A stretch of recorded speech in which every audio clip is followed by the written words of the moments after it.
Last evening, the MP for Kalani told the talk show host that his time inside the Pintard opposition had been severed and that he will run as an independent candidate in the upcoming general election. And it's likely he may win. He probably could win in Kalani as an independent. You never know, they might really like him.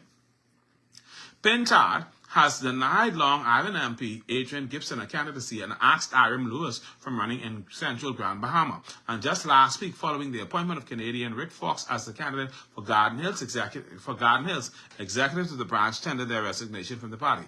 I think that was a lie. The executives from Garden Hills came out and said that was not true.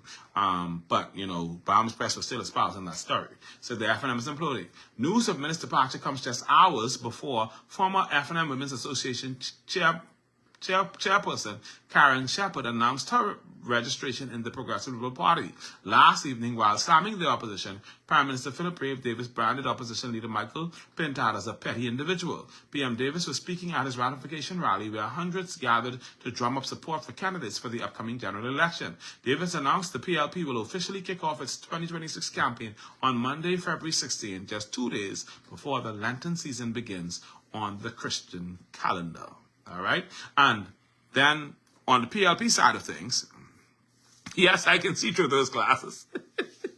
Somebody asked if I can see through those glasses. On the PLP side of things, Tasha Bullitt Hamilton has been snubbed for the nomination in Berry Islands and Bimini, and they are letting Randy Rule run in Berry Islands and Bimini. So Tasha Bullitt, I believe, is contemplating running as an independent candidate, and I think she should. Tasha is a beautiful person. Randy Rule has a bad reputation. And for anybody who, I remember when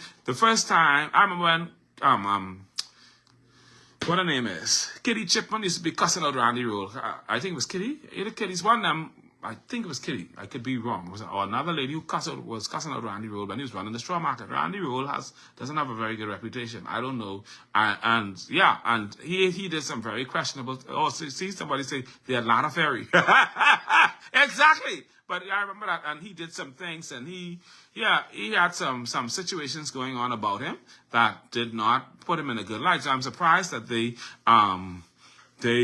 threw Tasha Bullitt under the bus for Randy Rule, but Randy must know where the bodies are buried. I don't understand that. All right, now in the Epstein files, we learned that Sebastian is in there, Adrian Fox is in there, Philip Brave Davis is in there, and Marvin Dames is in there. All right, now, and they also somebody released the name of the lady today, who Marvin Dames took to the U.S. Embassy. She's one fancy lady over on Paradise Island with a big dog.